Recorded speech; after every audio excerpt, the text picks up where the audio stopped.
the worst he could say is no. And he's like, ew, gross. Hey, everybody. Yeah. Susan tried to ask me out. Very 90s. Can you imagine? Susan and me?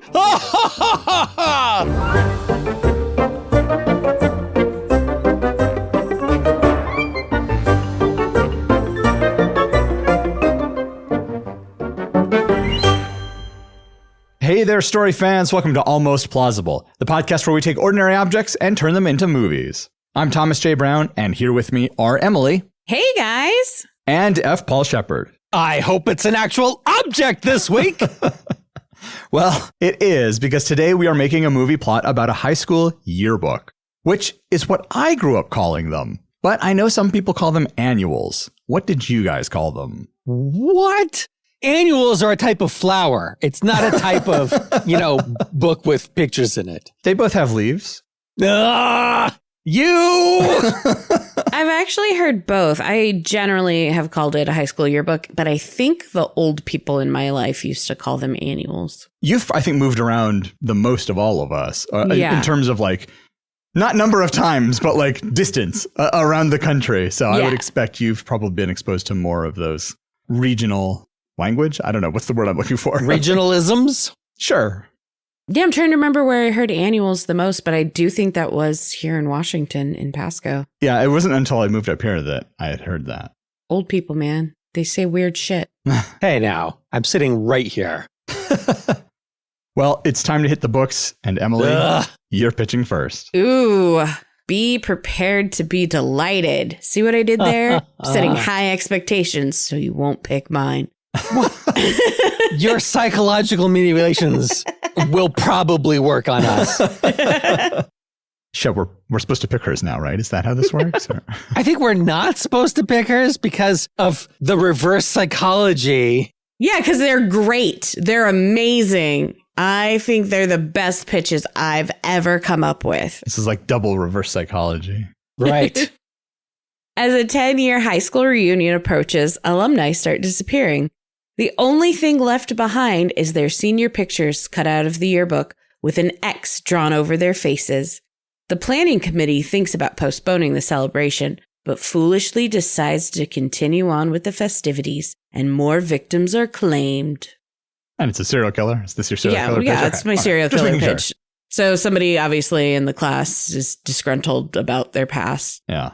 I imagine a horror movie like Hard Eyes or Thanksgiving, that kind of self-referential thing. And then it culminates in something similar to Prom Night or Terror Train or Carrie. So now the question is it one of the popular kids who's disgruntled for some reason? Or is it one of the nerds who does and then there were none style thing where they take themselves out so everyone thinks they're dead and they can continue their murder spree? Spoilers!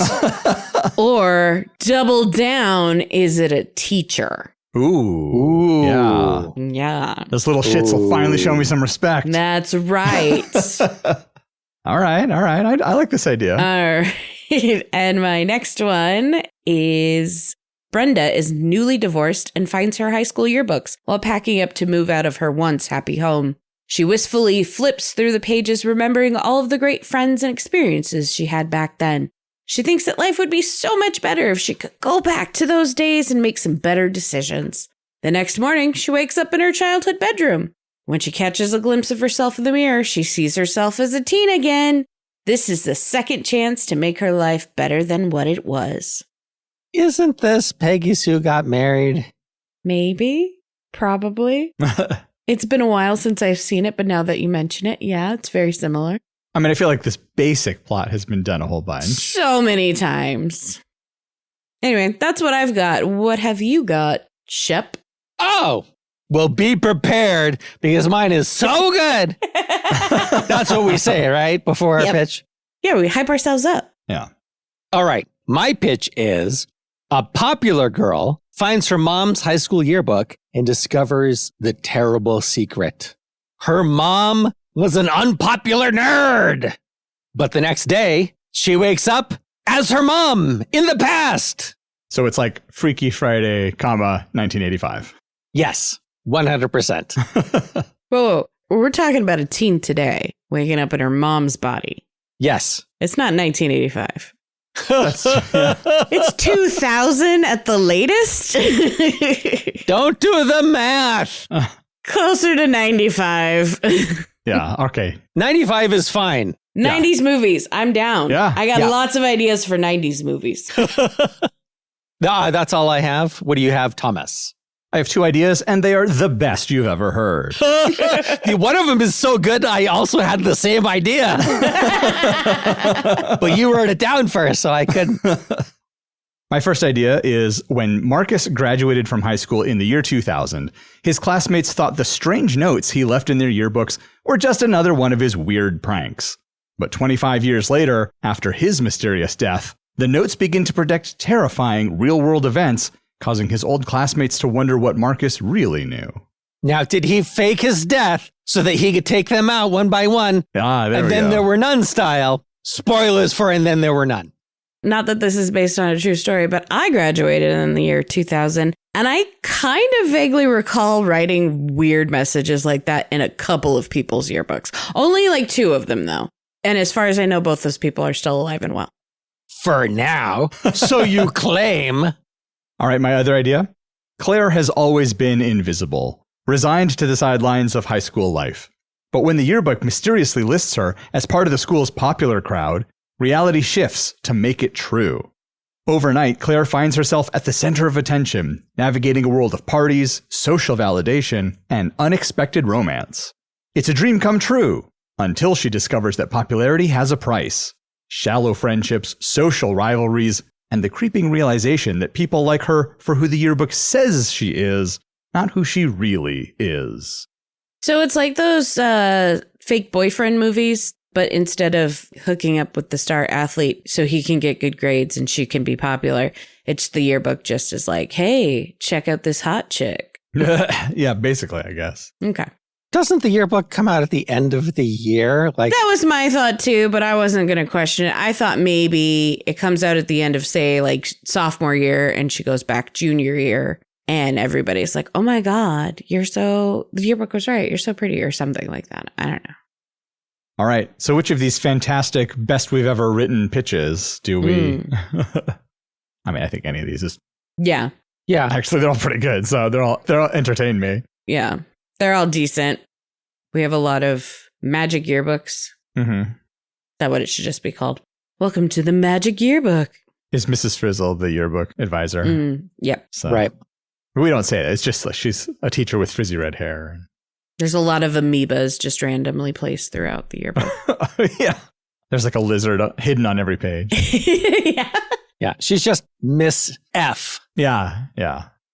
Shep, I really like yours. Tell me a little bit more about it, because you have the shortest pitch out of all of us. But it is intriguing. There's lots of room for activities. Yeah. I mean, are there thoughts that you had, though, for this plotline? Oh, yes. Yeah, Okay. Tons. But All right. see, I like to do a shorter pitch because often you guys come up with really good ideas that I hadn't thought of. And I don't want to limit your Right. solution space by like writing too much. Sure. But my idea was, so she thinks now that she's back in time, but she's the unpopular girl, she can become the popular girl. So she thinks she's going to like fix her mom's life. Well, she thinks that at least as she's experiencing it, she could be popular again, but she doesn't know the fashion of 1995. Oh, sure. Yeah. She doesn't know the trends. She doesn't like the music because it's not the music from her time.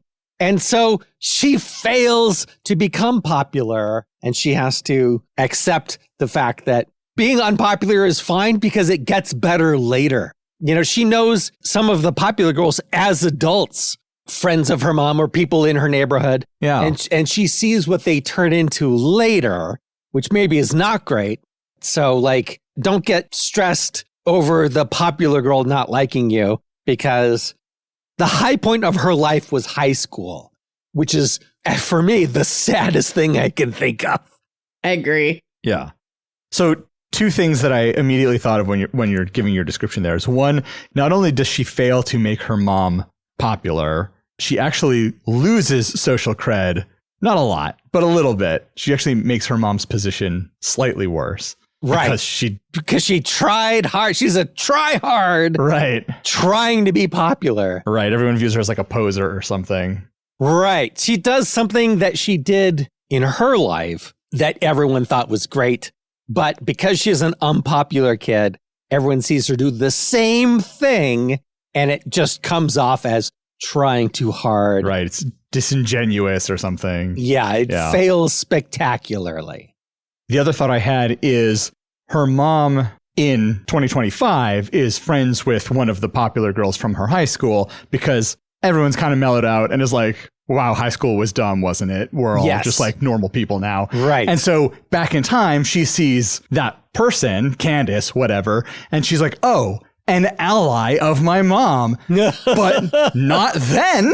Right. Candace is a huge bitch. Yeah, back then, Candace is a terrible person to the mom. And so when she goes up and is like, oh my gosh, Candace, she's like, ugh, get away from me, loser. And you can't sit at our table. Right.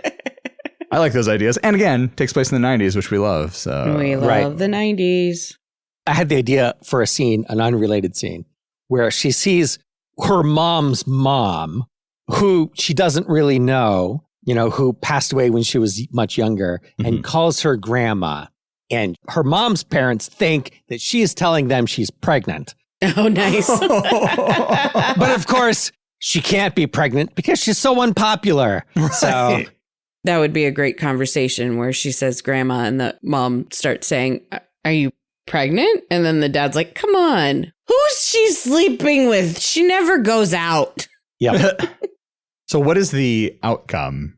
I feel like our main character mellows out a bit about her views on the importance of popularity in high school. Yes. Yeah. She learns to kind of value people as they are, not for... I thought of a cliched resolution. Okay. And I hesitate to even say it because I'm sure it's been done many times.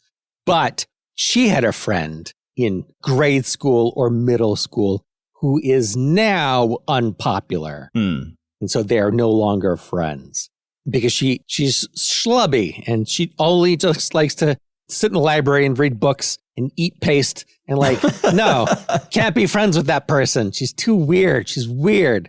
But then having gone through this character arc of the movie, when she goes back to modern day, re-befriends her old friend. If her old friend even wants to be her friend anymore. That actually could be a really interesting scene. Back in modern times, she goes to try to hang out with the friend and be social with her. And the friend is like, you don't play the video games I play. Like, we have nothing in common. Right. We were friends because we used to live next door to each other. Yeah. And now we don't. And maybe the friend is like, do you need something? Like, I'll help you out. But we have no interests in common. Like, I'm not sure what we would do. Like, maybe it's real awkward.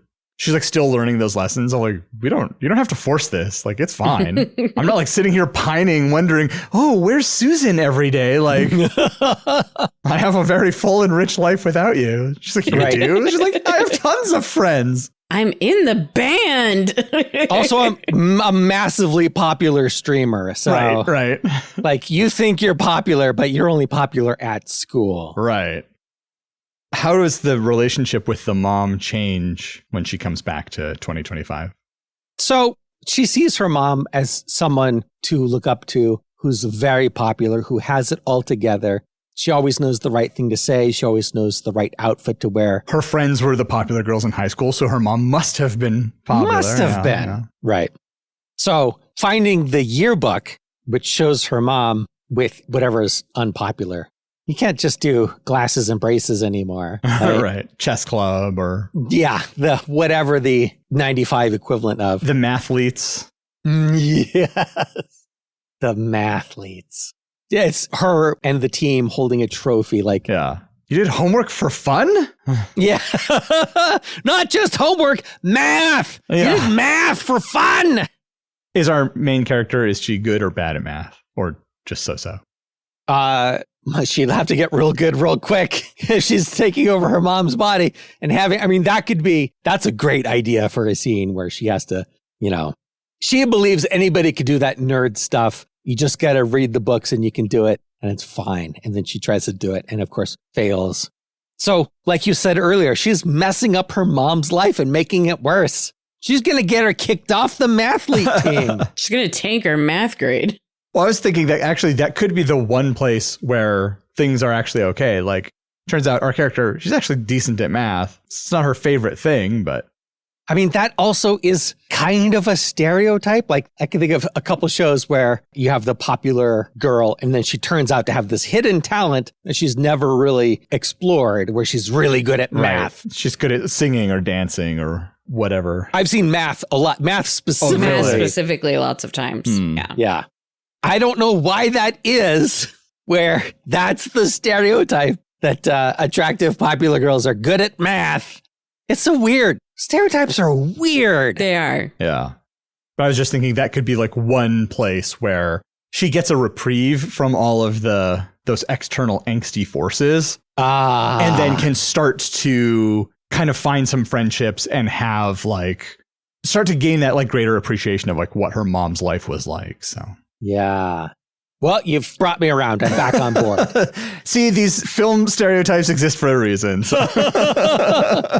I'd like it if she's discovering that she's good at this because she's never had to try before and so is learning. But also having tried to be popular and failed, just getting that little bit of praise in the math club for being good at being fast on the buzzer and getting the answer right.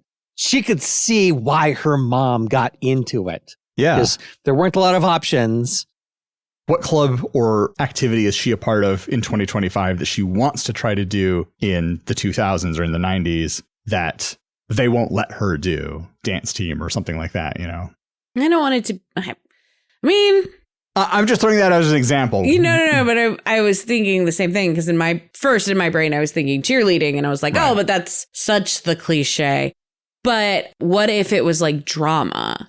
That's not as nerdy now, from what I understand. Of course, I went to a high school where all of the cliches were contradictory to what actually happened in high school for the most part. Yeah, one of the high schools I went to, all the popular kids were in drama. Yeah, so. Right. And in my high school, all the popular kids were on...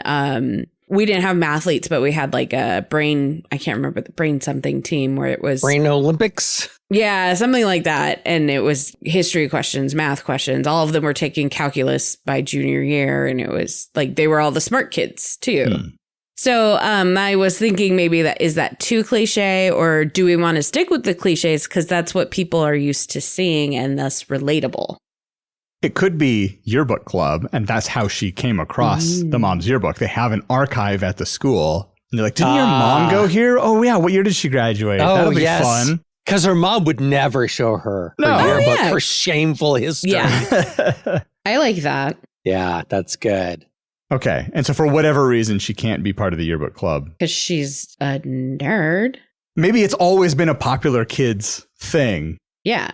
Even in the 90s, the popular kids got to do the yearbook. Because the popular kids know who everyone is, all the popular people anyway. They go to all the parties. They have all the photos. Yeah. Yeah. They help make the superlatives. So yes, that's true. That's true.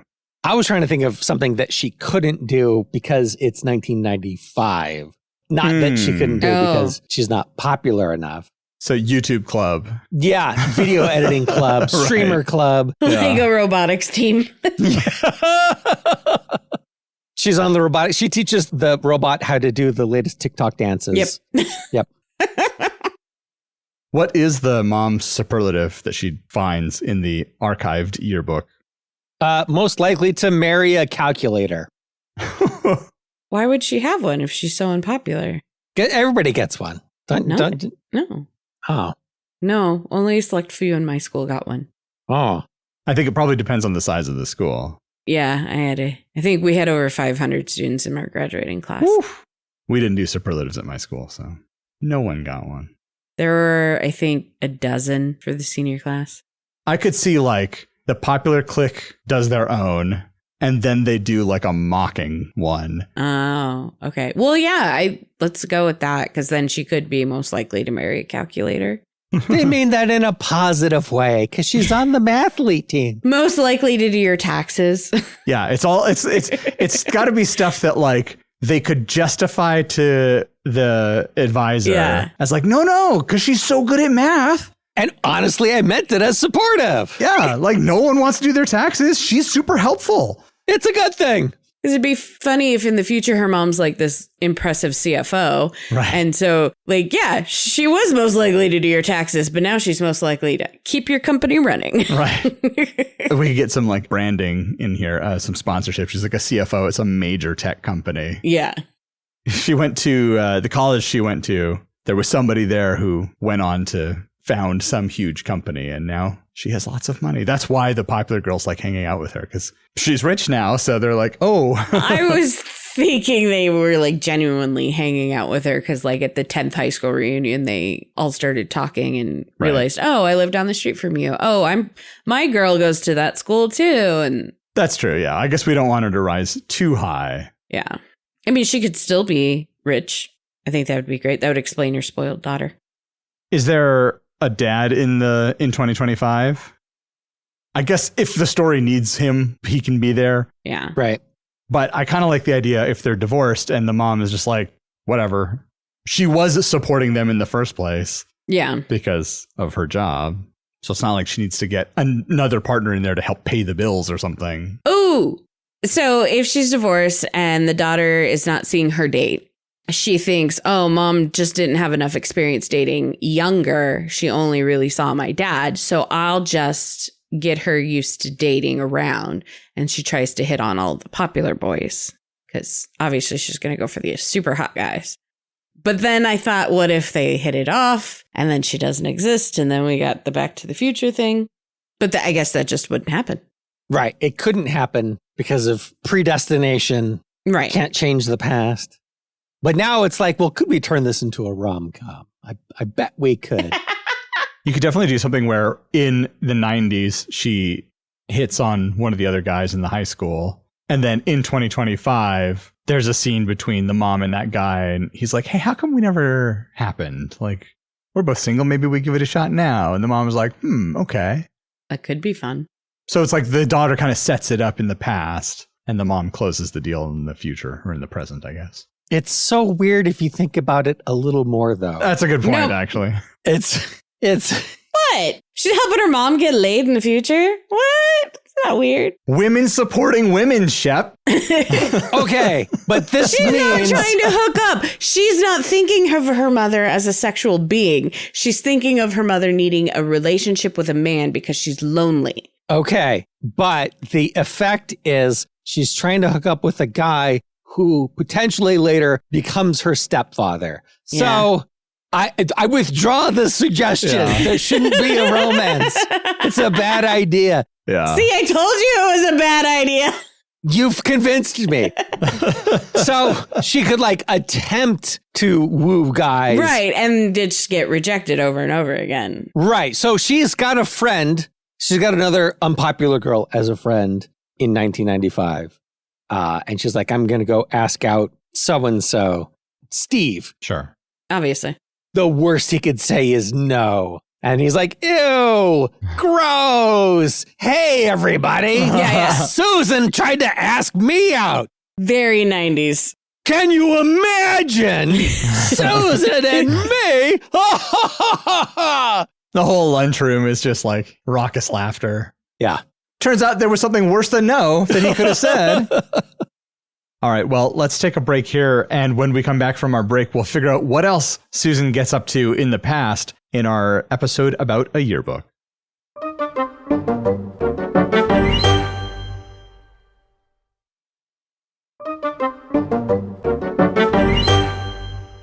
All right, we are back. Shep, during the break, you said you have some questions. Let's hear what those are. I have several questions. So Okay. what does Susan think is going on? She wakes up in the past. I was thinking she's trying to figure out how to get back to the present. Back to the Future. Back to the present, not the future. There's a line where she's like, I haven't been in any hot tubs lately. Trying to figure out how this happened. It's quantum leap style. She's like, there's some problem my mom had in her life, and I'm here to fix it. That's why she tries to make herself She tries to make her mom popular. That didn't work. She tries to get her mom interested in boys. That didn't work. Like, she keeps trying to fix the situation, thinking that once whatever it is becomes correct, because this life is wrong. This life can't be the mom's intended life. She's a nerd. That's not right. Because she's cool in the future. So I really like the idea where she's trying to figure out what to do and is watching a rerun of Quantum Leap and goes, oh, that's probably it. You mean in the past she sees? Yeah. She watches a past episode of Quantum Leap because that's not on anywhere right now. See, you could just have Quantum Leap on, like the parents are watching it. Yeah, that's what I'm saying. In the background. Okay, so it stopped in 1993. So it would be a rerun. So yeah, it's in syndication. Yeah. So she tries to figure out what to fix for her mom, dating, popularity. I mean, that could be a good place for her to start, is the dating thing. Like, she thinks her mom isn't dating. She thinks her mom has, like, I don't know, needs help with that sort of a thing. Yeah, because her mom's clearly only ever had the one relationship with her dad, and it fell apart. So she just didn't get enough practice when she was younger. And maybe, as all kids do at some level, I believe, she thinks, well, maybe if I fix this, they'll stay together. Because she'll know what she wants and how to have a relationship. Right. She'll know what she had. Yeah. Is she closer to the dad then, maybe? Because the dad's not around, she has that, like, the mom is the enforcer of the rules. And so when she goes over to the dad's house, it's like more freedom. And I think she has a balanced relationship with them and sees both of them as valuable parents and that they should have worked together as a team. She doesn't understand the nuance of relationships yet because she's a teenager. Well, and there could be stuff that she doesn't know, that they never told her about why the relationship ended. Yeah. That could be part of it, too. She doesn't know why their relationship ended. It doesn't make sense to her. Her assumption at first is clearly mom just didn't have enough relationship experience beforehand because this girl has already had like 4 serious boyfriends in the 2 years of high school she's been in, or 3 or however old she is. Right. So I think that her nerdy friend that she makes in the past, she has to talk to about being in the past. Because you need that dynamic of, you need the audience surrogate to bounce stuff off of. Yeah. Back to the Future had Doc Brown. So you need your Doc Brown character. So she's trying to figure out how to get back to her time. And so maybe the two of them talk about the various things to try. And maybe her friend in the past warns her, because it's got to be clear to people that something is going on with her. Because she doesn't remember anything prior to Tuesday, you know? I mean, I think if I woke up in my own body and at 15 years old, I'd have a hard time. Like, I wouldn't know my friends' phone numbers or their addresses or anything. Things that I had memorized back then. Right. I wouldn't know that. I don't know that now, you know? So like her mom, her grandma, her mom's mom thinks that maybe she's sick, checks for a fever, like she's acting weird at the very beginning. Did you have a fall? Right. Does she get taken to the doctor or something? Right. I wonder if the friend in the past is like doing research into like quantum mechanics or something like that. You know, trying to do research into time travel and figure out. At the library's dial-up computer. That's good, yeah. And then we see in the future, that person has gone on to become like a really eminent scientist in this field. Does she show up at the end? Because she would have been friends with the daughter, and she can calculate, okay, she came from 2025. Ooh, that would be interesting if they have like a code word or something like that. Yeah. Oh, that's the end of Jumanji, the Jumanji sequel. Is it? Where they go to the guy that they rescued who's now a grown man with kids, because he was a kid when they rescued him. Yeah. It's a weird dynamic. I really like that scene, though. But I feel like, does Susan cause this woman or this person to become a quantum scientist? Right. Or were they always that? We see at the beginning of the movie, that's what their job is. Well, I mean, it depends on how we're going to handle the time travel experience of it all. So predestination versus Back to the Future. Right. Yeah. Between the two, I prefer Back to the Future. Okay. Because then you could put in little changes at the beginning and the end. maybe things she doesn't even notice. But I think a big change like that, her going from, so she would know the person, or is it just something she finds out later? I don't think that she knew the person before going back in time. That makes sense to me because she randomly makes friends with. This is like the only person she can make friends with, right? Outside of the athletes. This is someone who was probably already friends with her mom. But no longer friends with her mom in the present. Yeah, possibly. See, that's what I was asking. Does Susan know the friend as a child? Or. So what happened between the two of them, her mom and her friend? Yeah. Yeah. Maybe that's the fix. She's got to get her mom and her mom's friend to stay friends, best friends forever. So is the thing that she's trying to do in the past of getting the mom and the friend together again, and she ends up back in the present and she thinks, I understand the lesson. I will go to my friend that I've, sort of left in the social dust and I'll rekindle that friendship. And that's when her friend is like, I don't need you. Right. Like that wasn't the lesson. Right. People grow and change. It's fine. Yeah. Does she think it's all a dream when she returns to the future, or the present, I should say? When she returns to the present, is it a chance that it was just a dream she had?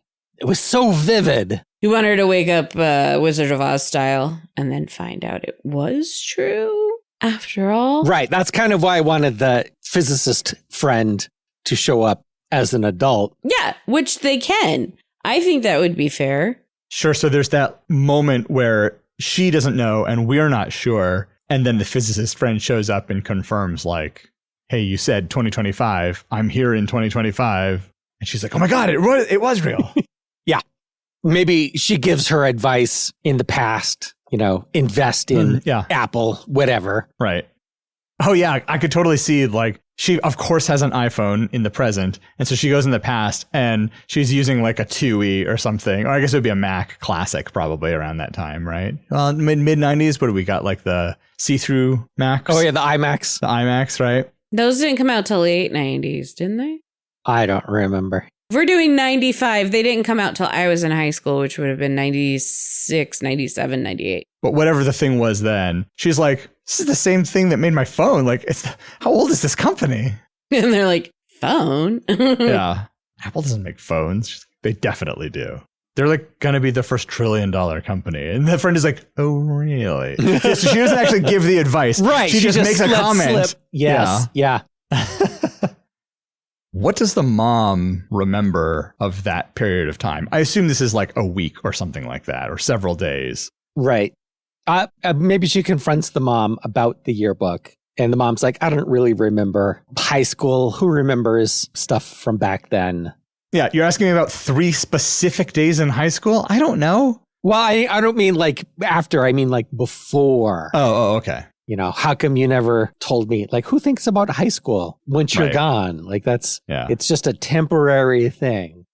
Well, and, I've said for years and years, like, when you're in it, it feels so important. And then pretty much as soon as you get out of it, you realize how unimportant it actually was. Oh, I was going to say, it's like going to a movie. It's like, oh, no, I shouldn't say that. We're pitching movies. We're pro movie. I just think about like when I got to college, you could tell who was popular in high school because they were still trying to be popular in college and no one cared. Yes. Yeah. Wearing your high school Letterman's jacket. Right. Yep. All right. Well, we're most of the way through here. So what are the kind of big story things we have left to figure out? How did she come back to the present? What happens? Yeah, that's a big one. I can't figure it out. Who pitched this? Do we need to worry about the mechanic of how she travels through time? Based off of your pitch, it sounds like the yearbook is kind of the thing. It's almost like before we started recording, I was talking about some of the other pitches I had, or the ideas for pitches that I'd come up with. And one of them was the yearbook as a teleportation device, kind of like the age books in Myst. So I wonder if it's something like that. Something about this yearbook is different. Yeah. Oh, So she sees her mom's superlative, whatever it was, most likely to do your taxes or marriage calculator or whatever. And she's like, this is what I need to fix. She tries the other things first, tries being popular, she tries getting with guys. And she's like, oh, it was the yearbook. I read the yearbook and then I went back. And so I need to change that before the yearbook comes out. And then I will have fixed it. And then the yearbook comes out and she didn't fix it. But now that it's out, like the books in Mist, when she wakes up the next time, she's back in the present. She didn't fix it, but she learned a lesson. I don't know. We said that she's part of the yearbook club or whatever in the present. Maybe that's where our Miss Frizzle style teacher is. The teacher, the advisor to that club is a witch. And sees the girl. I got this. She also sells jewelry. Thought you were going to say bread. Thought she was going to say padlocks. Because I was listening to Chocolate the other day, and there was a witch who sold a crystal heart and that one. So this is a witch who advises yearbooks. All right. So in the present, before she goes back, maybe it's they're coming up with their superlatives and she's being really mean to people and coming up with really mean ones. Oh, and then are they like, let's check the older books to see what, maybe there's some good ideas for. Right. And that's when, she discovers her mom's and that triggers the whole thing. Gen X is notoriously mean. Let's see what insults they flung at each other. Yep. Yeah. And so the teacher is like, oh, really? And wants to teach her a lesson? Yeah. Yeah. Okay. So that's how she gets into the past. How does she get back into the present? I mean, I feel like it's that she learns the lesson. None of this matters. It's just high school. You're all fools. That's what she signs in someone's yearbook.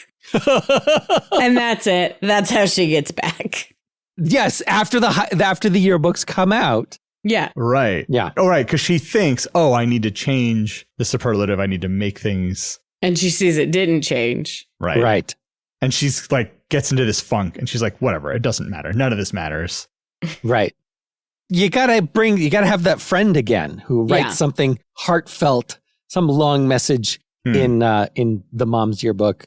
I actually really like this idea. I like that the friend writes this long, heartfelt message and she's sitting there angry, scribbling in her yearbook. And then they swap and her friend reads it and is like, okay. And then she doesn't read what the friend wrote until she goes back to the present and then reads this long, heartfelt, like, you've changed my life, blah, blah, blah, blah, blah, blah, blah, blah. Yeah. Yeah. I like that letter through time where she feels, oh, I can't tell this person how meaningful this message was. I didn't seize the opportunity when I could, and now it's too late. And then she shows up at the end and they drive off in her sports car. Yeah. Because she's rich. For brunch and tennis. Yeah.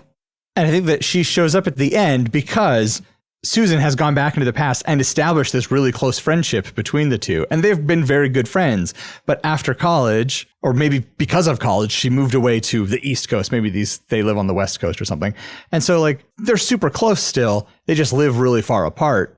And so now she's showing up to visit her friend, Susan's mom. And so when she shows up, she gives Susan this knowing look of like, hey, remember how we were, hanging out 30 years ago? I have a suggestion, but it might be weird. Okay. So the friends in the past, Susan's mom and this friend, we need to give people names. And now it's the end of the episode, so it's too late now. So Susan's mom and this friend have like inside jokes or whatever. And then when Susan goes to the past, she doesn't know the inside jokes. And the friend is trying to like say the thing together and she doesn't know it. So she teaches her.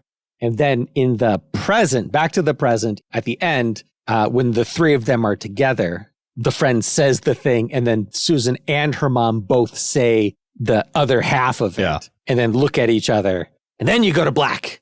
Yeah, that could work. Yeah.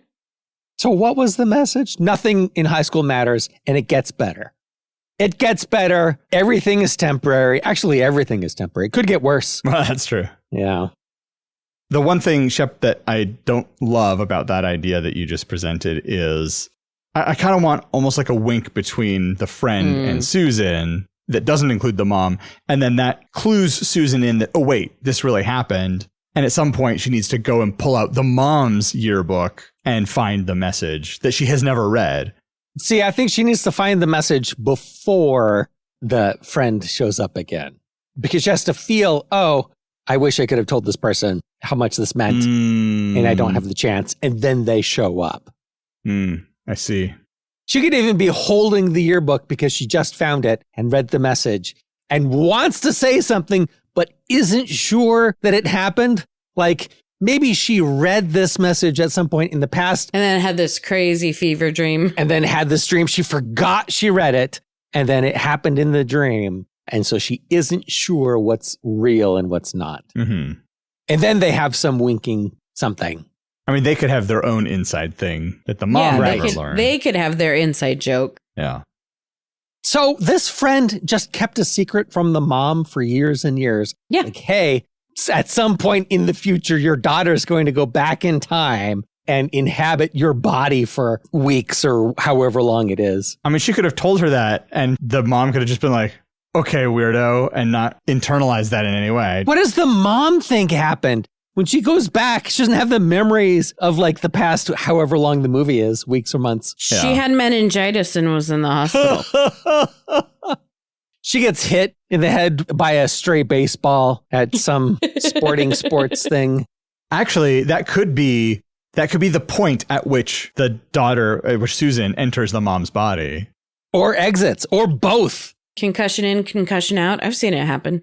Right. In movies, it's very common. Yeah, no, I have. Concussion caused it. Concussion will fix it. Yep. But that could be an excuse, like, why everyone is just like, oh, yeah, I guess she was just concussed for those few days and she was acting weird and nobody cares, or I don't know. Yeah, only her mom cares and the mathletes. Right. Nobody cares about what's happening to other people. Right. Really. Yeah, true. Especially in high school. Especially in high school. What specifically is the lesson that she learns? How do we see that she is applying it? Because I don't feel like the mom's intelligent friend comes over, they have a little wink and a nod to each other, and then movie is over. I feel like that's not super satisfying. Okay, but that could just be the denouement. Like, that doesn't need to be like, everything. Because we've talked about her going and looking up her friend from like elementary school and thinking, oh, I'm sorry for I took our relationship for granted and I miss you and we had all this fun. And she tries to do their little in joke and the friend's like, whatever. And that's where she kind of learns both the lesson that relationships change and high school doesn't matter. Oh, we need to bring the yearbook supervisor teacher back at the end. Oh, yeah. She's got to talk to her or him or whoever. I assume her because it's a witch. Right. Who sent her through time to learn a lesson. What's the lesson? Well, does she go back and take those negative superlatives out? Yeah, well, yeah. She must. So the way that we see her applying the lesson she learns is by not being a jerk. Yeah. If it's like kind of a smaller school, everybody could get positive superlatives. Maybe she takes all of the superlatives out. Not even the popular kids get it. I mean, that would be a very unpopular decision. She doesn't care anymore, right? Yeah, nothing matters. She's Jobu Tupaki. She goes through time and nothing matters. No, her and the witch have to have a conversation where it's not clear whether the witch knows she traveled through time or not. She's just asking, have I learned a lesson? What have I learned? It's mean to be mean. Seems kind of obvious. But I do wonder, like, there are a lot of people today who take great pleasure in just being jerks. And I don't understand, like, what are you getting out of that? There's a word for feeling pleasure at someone else's misfortune. Right. Schadenfreude. Yeah. I don't get it. Yeah. I don't get it either. Like, especially like punching down, you know? Yeah. Right. I don't know. But it's a thing that some people still need to learn occasionally. And so that's what she learns in this movie? Yeah. Don't punch down. Don't be an asshole. I would like for her, and this is ridiculous because this amount of time in which to get this done and her knowledge of the student body wouldn't be this vast, but to have her go through the yearbook and write new superlatives for everyone in a positive way. If it's a small high school. If it's a small high school and it's not like tonight's the night it's going to be turned in. Oh, that could be the conversation. Okay, so you're going to tell me no, Shep, but here's what I want to happen. He's stretching. He's getting ready. Yeah. You're going to. So I'm lobbing it to you is essentially what I'm doing. They have the conversation based around the idea that this is the final submission and it's going to go to print. Right. Mm-hmm. And the teacher, like, part of her conversation is, are you sure everything is as you want it to be? Because I could give you an extension. So she could give her a couple days. I could give you more time. Well, that's good. And so she takes the more time and then spends that time talking to people in her class to get to know them or know their friends, have their friends tell them about them, and then rewrites the superlatives based off of that. And it could be a combination of small high school and only the senior class gets superlatives. So yeah, that's how I think it could work. It's not just I've learned my lesson. We see her work with her new lesson and going and finding out the positives about people and learning about them. They're no longer invisible.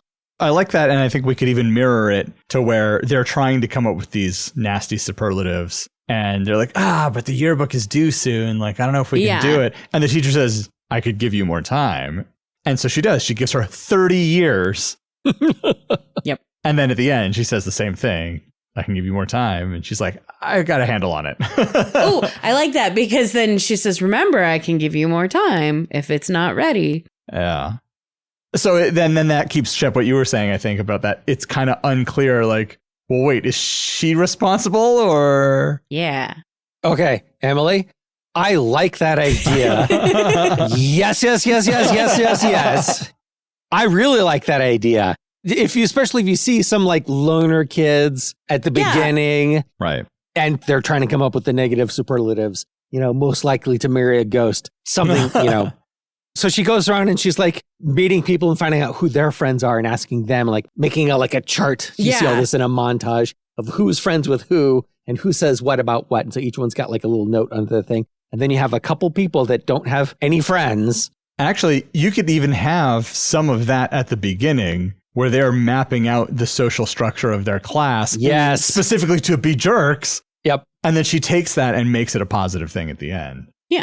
And then you actually see her growth. Yes. And then at the very end, she comes home. That's when she reads the letter and is going to ask her mom questions. But then the lady's there and then they have their little thing. Yeah. Oh, so she found the yearbook that her mom is in the archives, which of course didn't have any notes on the pages. Ooh. Her mom finds her yearbook. Oh, you were asking about this. I found it. And then she finds the note from her friend. Right. So as soon as she comes back to the present, she asks the mom about it. The mom's like, it's in a box in the attic. I'd have to dig around for it. She's like, well, can you? And she's like, all right, I'll do it, this weekend or something. So that way we're buying the mom a little bit of time. Susan gets some time in the present. And then, she gets her hands on the mom's yearbook.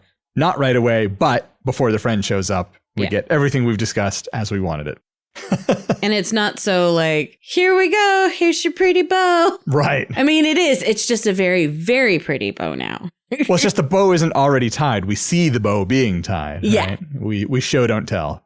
I can't even follow the metaphor. What are y'all talking about? I don't know. It doesn't matter. It doesn't matter. Nothing matters. Nothing matters. If nothing matters, be kind. Kindness matters. Kindness always matters. What does matter, though, is that we would love to hear your thoughts on today's episode about a high school yearbook. Was it one for the books? Or did we tell tales out of school? You can tell us by leaving a comment on our website, reaching out on social media, or sending us an email. There are links to all of those at almostplausible.com, where you'll also find transcripts for every episode, links to the references we make, more information about all three of us, and ways that you can support the show. Wow, what a long, strange trip it's been. Join Emily, Shep, and I on the next long, strange trip of Almost Plausible.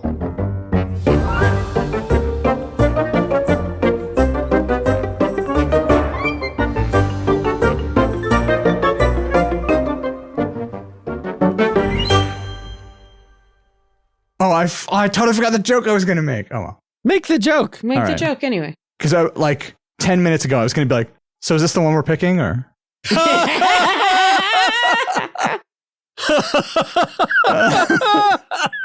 Like it. Well, let's look over the pitches one more time. Yeah.